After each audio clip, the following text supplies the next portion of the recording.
mereka seperti inilah reseptor sama ligannya saling gandengan.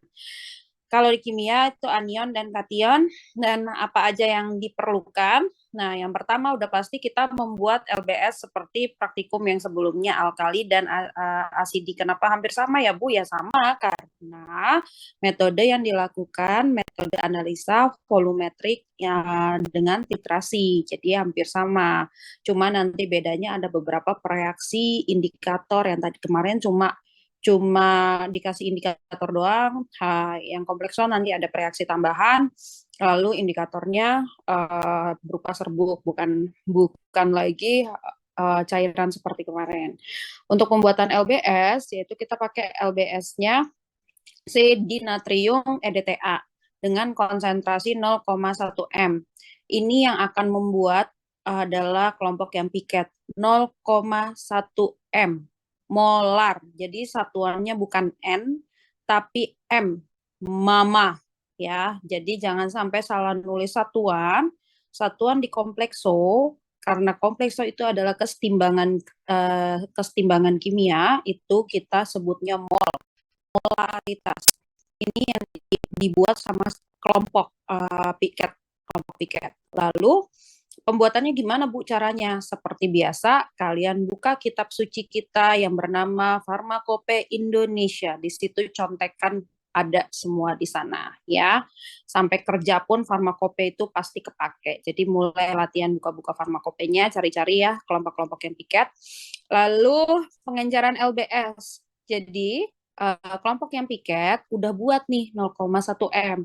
Lalu kelompok-kelompok kecil nanti diencerkan menjadi konsentrasi 0,05 mol ya dengan cara gimana pengenceran yaitu V1, N1, V2, N2 itu. Oke, lalu habis udah lakukan pembuatan LBS, pengenceran LBS, nah kita seperti biasa melakukan pembakuan terhadap larutan baku sekundernya. Pembakuan dengan BP, BP-nya itu ditimbang. BP yang digunakan pada tahun ini saya menggunakan MgSO4. MgSO4 ini bertindak sebagai kation. Berapa yang harus aku timbang ya MgSO4-nya? Kembali lagi di rumus yang sama seperti praktikum sebelumnya, yaitu miligram si BP dikali molaritas dari si LBS yang akan digunakan dikali BE. BE itu adalah reaksi antara MgSO4 dengan si dinatrium EDTA dikali BM-nya itu BM-nya MgSO4 dikali volume titran seumpama kita titrannya adalah 25 mili. Paham sampai sini? Paham, Bu. Paham ya? Ini hampir sama ya, cuma bedanya adalah prinsip mekanisme reaksi kimianya. Nanti itu lebih banyak nanti kalian ulas di pembahasan dan lebih banyak nanti juga kalian udah terima di praktikum di teori kimparnya. Oke, udah gitu udah dapat nih berapa yang akan kita timbang seperti biasa timbangnya apa triplo. Oke, triplo lalu kita hitung mol dari si LBS yang kita gunakan. Kita timbang yaitu dengan cara seperti biasa yang kalian timbang dibagi dengan volume titran yang didapat pada saat praktikum pembakuan, lalu dikali BE dikali BM. Oke, ini lakukan triplo. Nah, ini dia caranya yang kotak ini.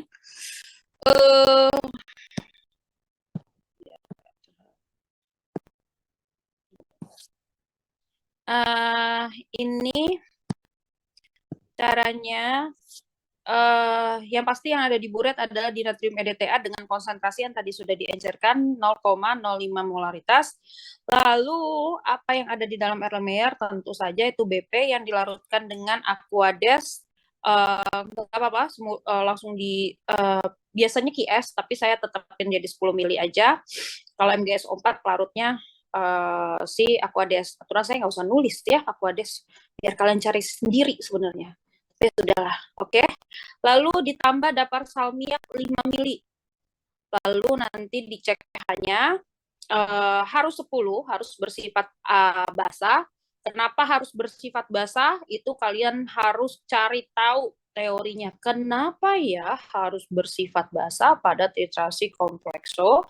Karena suasana basah akan bla bla bla bla bla bla. Nah, ketika suasana sudah basah, baru kita tambahkan indikator EBT. Jadi yang mana Bu yang harus dibuat sama kelompok piket? Pertama yang dibuat sama kelompok piket adalah tentu saja larutan induksi baku sekundernya. Tadi di natrium EDTA yang dengan konsentrasi 0,1 m. Lalu yang kedua apalagi Bu yang dibuat sama si kelompok piket? Dapar salmiak, ini dia. Dapar salmiak di mana Bu buatnya? Cari di farmakopea, ada semuanya di situ. Ya, digunakan 5 mili, misalnya digunakan 5 mili pada saat praktikum per Erlenmeyer, sedangkan kalian kan Erlenmeyer-nya 3 pembakuan ditambah 3 sampel, berarti satu kelompok kecil itu ada 6. 6 dikali 5 mili, 30 mili. Berarti 30 mili untuk si satu kelompok kecil. Nah, sekelas itu ada berapa kelompok kecil, dikaliin lagi. Itulah kebutuhannya kalian. Jadi teman-teman yang piket, perhatikan bikin reagen sesuai dengan kebutuhan kelas kita. Jangan kebanyakan, jangan kekurangan. Nah, habis dibuat dapar salmiak, ditambah dapar salmiak, cek pH dulu sampai 10, baru tambahkan indikator EBT. Nah, ntar cek perubahan warna dari merah menjadi biru. Itu juga nanti taruh di pembahasan kenapa terjadi perubahan warna dari merah ke biru. Waktu laporan asidi dan alkali juga kalian catat, kalian juga bahas kenapa terjadi perubahan warna, mekanisme terjadi perubahan warnanya itu karena apa. Kalau di komplekso ini berarti ada karena perpindahan gugus, bla bla bla bla bla. Nah, itu kalian bahas di pembahasan. Nah, udah sampai sini, ngerti? Paham?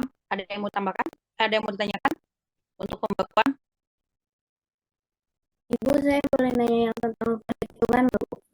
Mm-mm. Kan untuk piket kan kelompok saya, Bu. Nah, yang saya udah nyari yang si di natrium EDTA-nya. Nah, kalau di FI 6 itu, si di natrium EDTA-nya itu kan katanya larutkan 1 gram di natrium etilen. Kan di EDTA tuh, jadi dia nyuruhnya kita ngambil di natrium etilen di amina teta asetat, Bu. Nah, terus dilarutkan di 950 air, terus ditambahin etanol pekat 50 mili. Terus dicampurkan, Bu. Udah begitu doang, Bu. Terus habis itu kalau misalkan saya kira kan pakai pakai N kan, Bu. Jadi 0,1 N per 1 N. Benar nggak, Bu? Dikali 250. 0,2. Kamu kan belum ACC perhitungan sama saya kan? Ntar Iya, kamu Bu, belum. kirim ke ACC perhitungan sama saya, baru saya oke kan bagaimana itunya ya. Kalau kayak gini mah ngawang-ngawang, kecuali kalau dari kelas kita sama-sama di papan tulis enak. Udah nggak apa-apa, nanti kayak biasa aja Bu nih perhitungan tiket kasih ke Azel kan, ntar Azel kan kirim ke Ibu, ntar Ibu berarti tinggal coret-coret di situ. Makasih, Bu. Oke. Lalu untuk penetapan kadar kayak biasa ya. Kalau yang tiket nanti jangan lupa ditulis lengkap perhitungannya, literaturnya sama cara pembuatan si reagen-reagennya. Nah, karena nanti pas lagi ujian itu nggak lagi ada yang piket seperti ini. Pasti yang mengerjakan adalah dirinya masing-masing. Jadi kalian harus paham pembuatannya. Oke, untuk penetapan kadar pada sampel di sini kan waktu pertama kali responsi sama ibu bagiin PPT ya. PPT pada responsi itu udah ada tabel sampel, tabel BP-nya apa yang mau dipakai, LBS-nya apa yang mau dipakai. Udah enak banget lah semester ini. Udah diejain semua. Nah, udah tahu nih, udah dibagi belum kelompoknya? Si ini dapat ZNO4, yang si ini dapatnya si sampel obat. Sampel obatnya kan tablet zinc. Lalu ada yang dapat juga CaCO3. Nah, tuh nanti dibagi sama PJ-nya siapa-siapa yang dapat ini. Nah, ada 3 sampel yang dipakai pada tahun ini. Lalu seperti biasa, gimana caranya kita nimbang sampel? Yang tadi, pagi. ngitung miligram sampelnya yang secara teoritis. Lalu molaritas yang didapat dari pembakuan itu dikali BE itu adalah reaksi sampel dengan LBS dikali BM dikali BM-nya itu BM-nya si sampel, lalu dikali volume titran yang 25 mili ya. Untuk BE itu semua harus kalian cari dari rumah, harus kalian confirm betul bahwa BE-nya reaksi kimianya sudah kalian uh, buat, sudah kalian dapatkan dengan benar, baru di situ kita bisa praktikum dengan lancar. Saya nggak mau jadi kejadian kayak tahun lalu. Karena BE itu sebenarnya udah diajarin di Indas, di Kimfar teori itu harusnya sudah diajarkan kesetimbangan kimia itu. Jadi saya maksudnya dengan keadaan praktikum Kimfar 2 itu sebenarnya kalau zaman saya dulu itu ada 3 SKS. Jadi kuliah itu dari pagi sampai siang jam 2 sampai jam 3 itu kuliahnya seharian Kimfar. Karena apa? Karena membuat reagennya semuanya fresh. Kalian buat reagennya berapa hari sebelumnya kan? Lalu nimbangnya semuanya fresh. Kita cari, kita baru dapat sampelnya jreng dikasihnya pada saat itu juga kejutan gitu kan. Nah kalau sekarang dengan wadah yang diperkecil, gimana ngakalinnya gitu kan. Saya juga waktu tahun kemarin juga agak kaget kok anak-anak pas udah nyampe di semester 4 sama saya, kok belum bisa nentuin BE gitu ya. Dengan keadaan kami di praktikum Kimfar 2 itu dosen-dosennya cuma dikasih 1 SKS doang dan itu nggak akan kekejar waktunya. Makanya tolong kalian cari BE sebelum masuk, BM sebelum masuk. Jadi pure di apa namanya di lab itu hanya buka farmakope untuk cari syarat aja, syarat akhir buat kesimpulan akhir memenuhi syarat atau tidak memenuhi syarat. Jadi udah nggak ada lagi buka-buka literatur sebenarnya seperti itu. Ya, kenapa kok buatnya sehari sebelumnya atau 2 hari sebelumnya ya? Karena itu mensiasatinya sebenarnya sih harusnya pada saat analisa itu reagen harus fresh semua. Bahkan saya kerja pun di industri farmasi itu semua reagen dibuat sama staff-staff saya di pagi hari. Lalu dipakai untuk hari itu, besokannya bikin lagi apa enggak? Bikin lagi. Sisanya gimana? Sisanya dibuang, udah nggak pakai lagi buat hari yang baru, kita pakai reagen yang baru seperti itulah. Jadi nggak ada tuh kayak gini bikin hari ini 2 hari kemudian baru pakai. Jadi kayak gitu kita siasatin waktunya. Nanti yang teman-teman yang piket silahkan dibuat bagus aja catatannya, foto ke ibu, nanti ibu paling coret-coret di coretannya. Kalau udah oke, ibu tinggal jawab oke gitu. Lalu udah dapat nih miligram sampel yang akan ditimbang. Oh, sama yang piket, dengar baik-baik, kalian harus ada penambahan buat HCl10N. HCl10N untuk teman-teman yang kebagian CaCO3 ya. Apa namanya HCl10N. Cari gimana caranya buat HCl10N. Oke, karena akan tambah HCl10N di teman-teman yang kedapatan CaCO3. Untuk sampel, habis ditimbang seperti biasa, miligram sampel plus pelarut. Pelarut, kalian udah dapat sampelnya apa, itu saya tahu pelarutnya apa, lalu dapat salmiak 5M, 5 mili, lalu nanti kalau teman-teman yang CaCO3 itu ditambah lagi si HCl10N sebanyak 10 mili. Itu dia.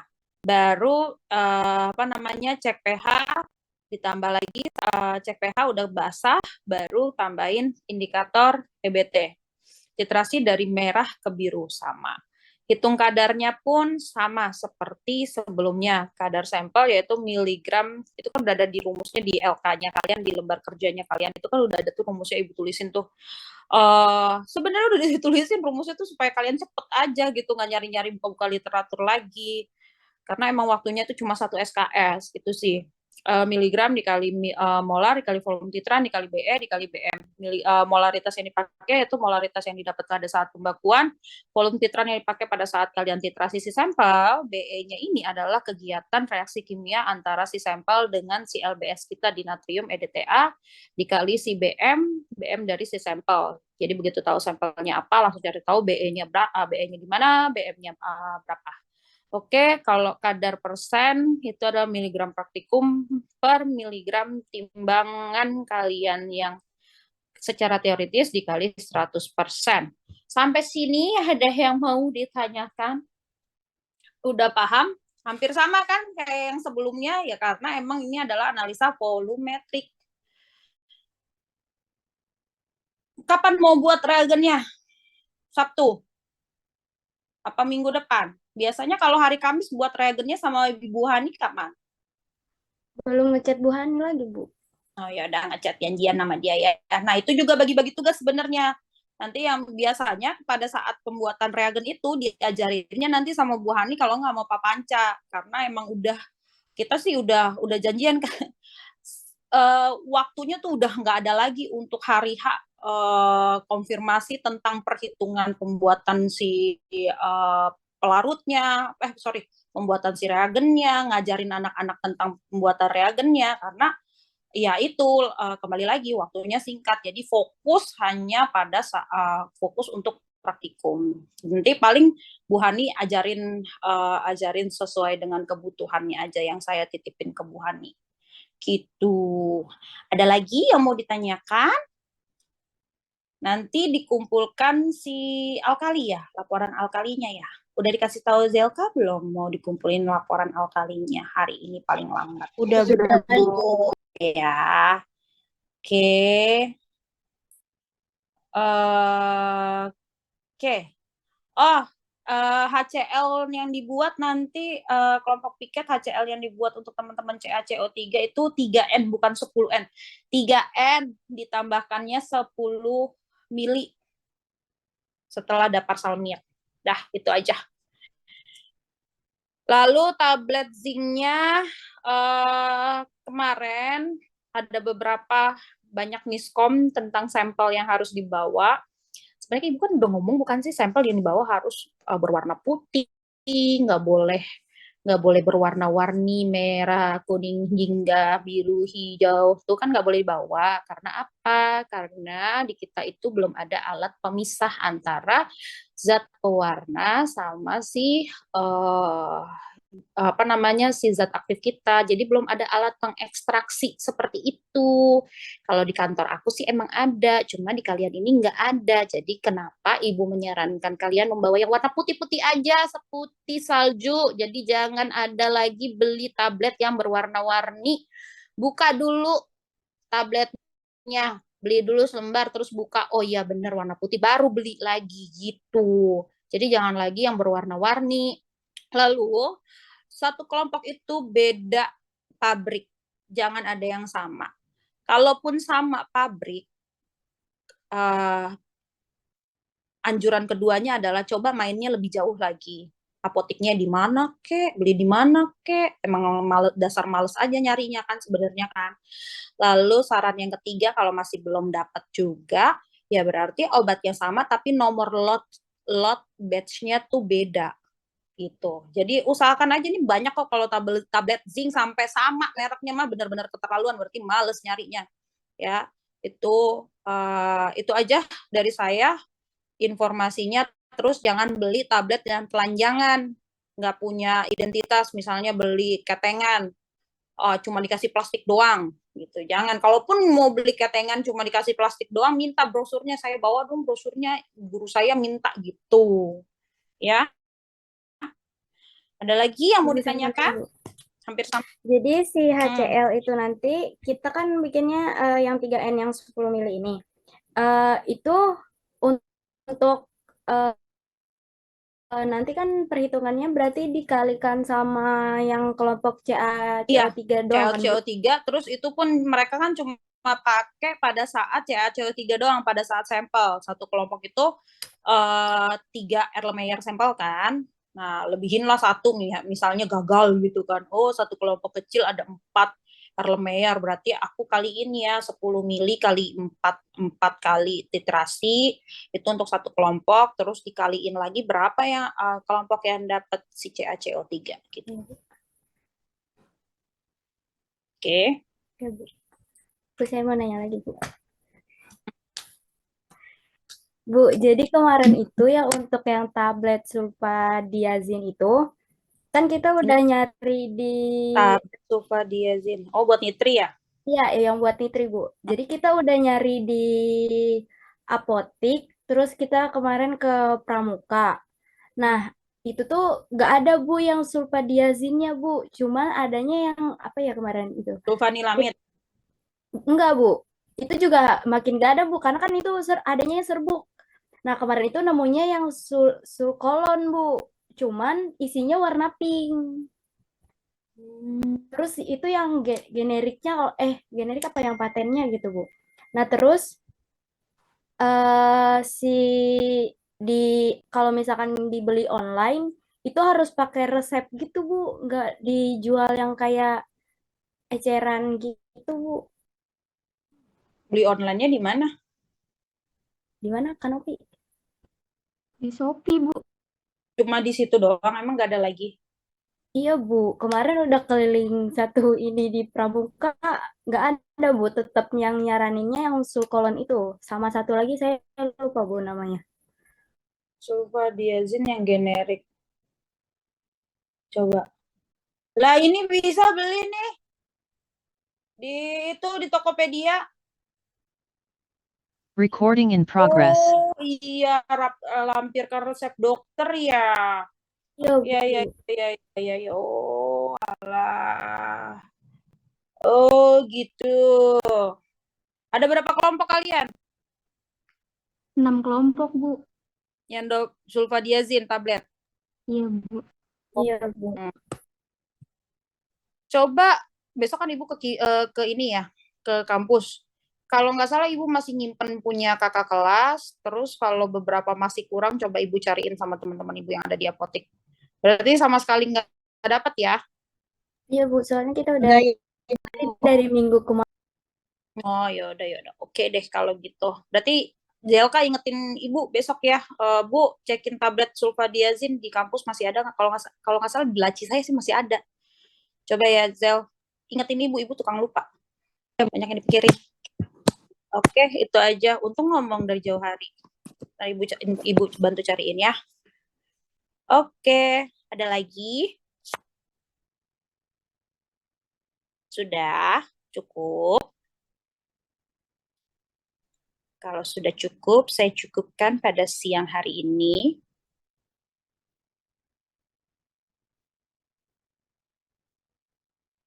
Gimana ini? Oh, gitu caranya. Oke deh, kalau gitu. Saya cukupkan untuk siang hari ini. Sampai jumpa lagi minggu depan sama Ibu. Kalau ada kendala, bisa lanjut ke WA Ibu ya. Oke, terima kasih semuanya. Selamat siang. Selamat siang, Bu. Selamat siang, Ibu. Terima Ibu. kasih. Bu.